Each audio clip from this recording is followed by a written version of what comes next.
Happy Sunday, lovely lights. Do you have a meditation practice?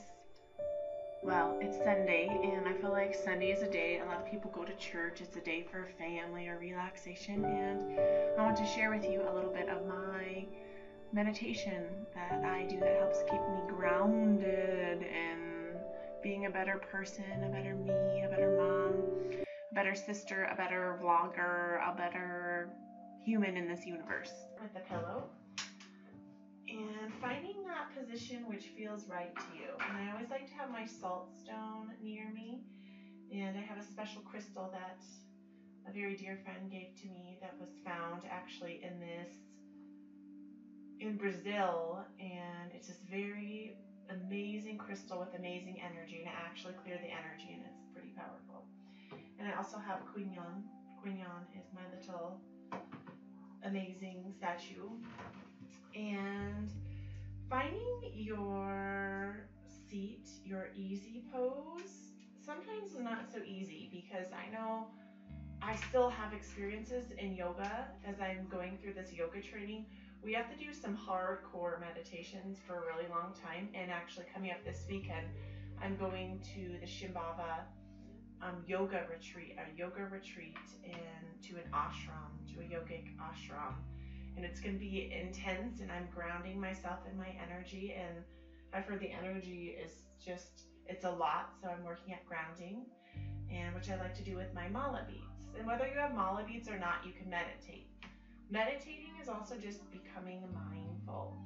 That's okay, you can play with that. Will you close the door? Do you want to show these people on here what you found? Jack was eating chocolate, and looks like he found some sort of an elephant.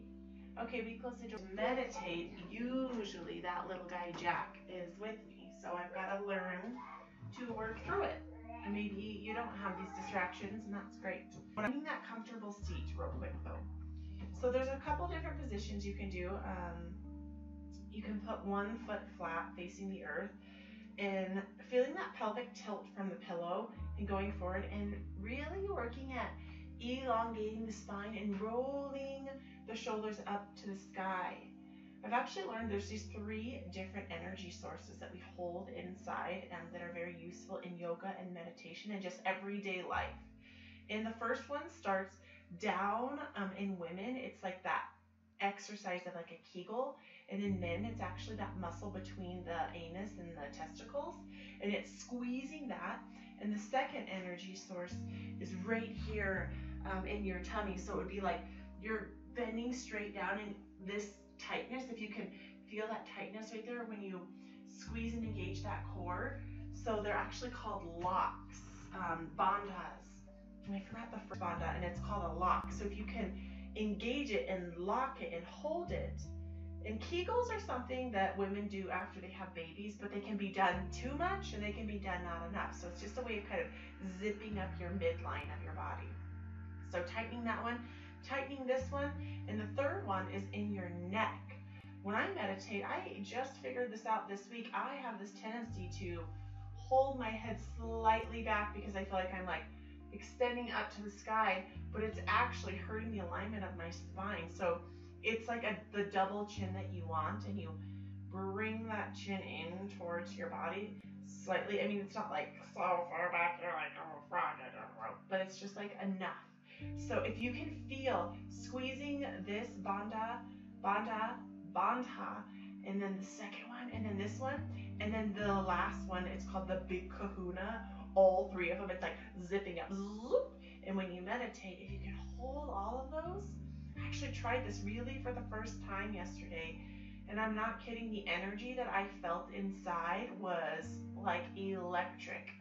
I was in my yoga teacher training with all of my fellow yogis, and I could feel and see and sense the energy just pulsating through me, and just bright, beautiful, white, beaming colors and gold colors. And I feel that real feeling of being blissed out, being high on life, feeling that chi, the life force, that energy within. So this is a good stance. Another one that I like is to kind of rest this foot on top of this one, is like a little nook in here, and letting that settle in. You can do like the crisscross applesauce if that feels good For me, it feels like I'm like rotating my shin too far down and it doesn't work.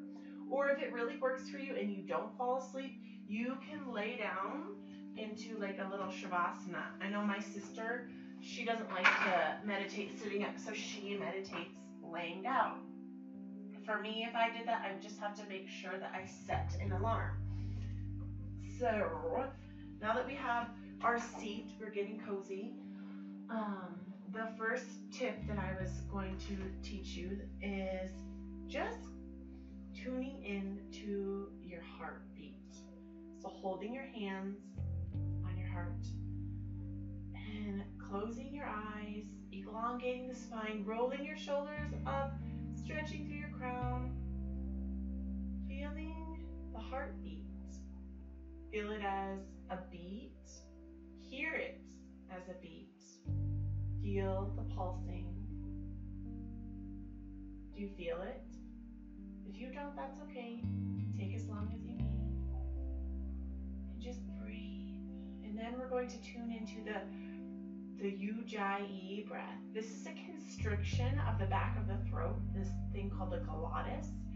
And the first teaching method is we're going to breathe deeply into our upper chest. Just the upper chest, and we're going to let go through our mouth open. And feel the constriction of the air moving out. So just do that 2 more times with an open jaw, and then we're going to do it the correct way, which is to close the jaw and feel that airflow moving back and pushing through as if you're fogging up a mirror in the bathroom or a glass. So breathing in deeply to the upper chest. Can we turn this in my jaw? Yes. Close the door, please. My shield. Always children. 1 more time. Feel that constriction, moving the airflow, upper chest. Now we're going to do it the correct way, which is to breathe deeply into the upper chest, closing the jaw, and releasing the air like you're...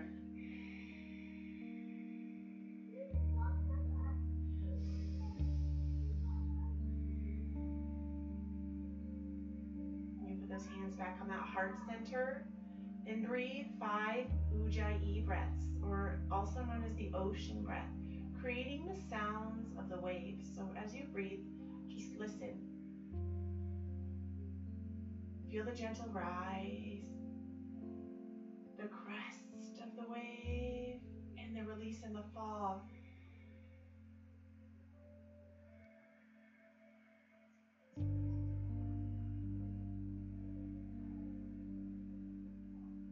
Here, give you permission to melt down into your heart center. As we're feeling the beat of our hearts, we're tuning into the anahata, the spiritual heart inside. Freeing ourselves from judgments, letting go of expectations. In this moment, we're going to just set a tiny intention for our day, an intention for ourselves, maybe to carry with us for the rest of the day, if not the rest of the week. This intention can be one word. It can be a word attached to I am, the 2 most powerful words in all of humankind. I am love. I am light. I am kindness. I am compassion. Whatever it is. Now as we tune into this heart center, we're going to let our arms melt down onto our legs, or you can keep up at your heart.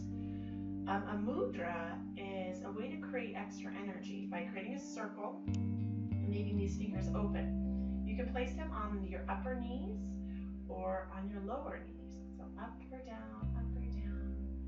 And I like to begin with mantra. Mantras are ancient Sanskrit words that have been chanted for thousands of years, and they're so powerful. It's not religion, it's not culty. They're just these beautiful, powerful words like Om, the sound of creation. Om, or there's another one, Om Namaha Shivaya. Om Namaha Shivaya helps release you from thought and helps you find a little inner stillness. With our mala beads, we use our middle finger and our thumb, never touching with the ego finger. It is the earthly finger, and air is the middle finger. Pointer is the ego fire finger. And then we have earth, air, and I think water and air, water, another element. I'm drawing a blank, but it's okay. Keeping awareness of these two fingers pinching together and keeping that finger out. It's 15 minutes to fully get through. And so let's just start one section and we'll begin with Om, the primordial sound of the universe, the sound to just connect us. So breathe that Ujjayi breath into the chest. Let it melt. Down, elongating that spine, rolling back the shoulders, and beginning with our first Om. Om. 7. She said 28. So that was 27 malas. And please go out, Milo. Okay, please go out and close the door. So after you mantra, just allow yourself to feel the sensations and let go of whatever is happening around you. I know for me, I always have either a husband or dogs or kids or a thought creeping up. And I've learned how to just go with the flow, because if I always waited for the perfect time to meditate, I would never get to meditate. Let's get real. Because life always happens, and I always have children, and I always have a husband, and I have a dog. And I take this time to tune in. So after the mala, I try to sit in silence. I've just been doing this recently, but if you need help, I have a whole playlist set up on this channel. And there's all sorts of meditations that you can do, and I've actually created some really amazing meditations. I have a healing meditation that is really amazing, and it's under 15 minutes. And it's under my playlist. And I also have some really uplifting affirmations. They are the I am life-changing affirmations, which have really been helping me ground and focus when I get lost in crazy thoughts and I get those like fears and worries and doubts, the past creeping in or the future creeping in. The I ams just kickstart you. And something that was really transformative for me was I made a Louise Hay inspired meditation, because I did this for 45 days. I listened to Louise Hay's morning meditation for 45 days, because some studies say it takes 21 days to make a habit. Some say 30, others say 45. But I just kept wanting to hear it, and every morning when I would wake up, back then, this was the summer, I listened to those affirmations, and then I would meditate, and I would feel like I was in a good space. But recently, I've been shifting to starting my mornings out with meditation. So I drink water, and then I do this. So I mantra, I sit with a guided meditation, or I sit in silence. And the hardest part of meditation is just showing up. So it's for you, it's not for anybody else. And yes, there will be times where you sit in meditation and you get this thing called the monkey mind. In my practice, Babaji, hi baby, Babaji, he's one of the living lineages of the Shambhala yoga, and he talks about the monkey mind, or if you've read The Untethered Inside of My Head, the monkey mind, it's that blah blah blah mind. So even if you are in meditation and you are breathing into your heart center and you're showing up for yourself, I love you baby, you're just showing up for yourself. It doesn't matter all this crap that's going on here or all of that. Like there's moments where I'm trying to do this vlog and my kid's walking, I'm just trying to do life and my kids or life happens.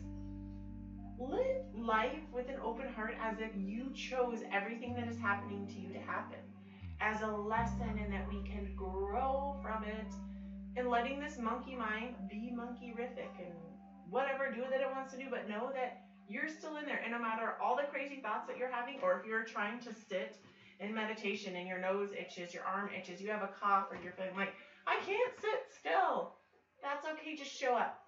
Sit your butt down just like in the yoga asana. Show up on your mat. Even if you can't get all the poses perfect, if you're feeling fumbly and bumbly and you can't balance, you're feeling weak that day, showing up is the number one thing. Just being present and making it a part of your daily life. Namaste. Love you so much. Yeah, we love you so. Love, peace, and so much happiness. Should we go to the little paw piece? Yeah. That this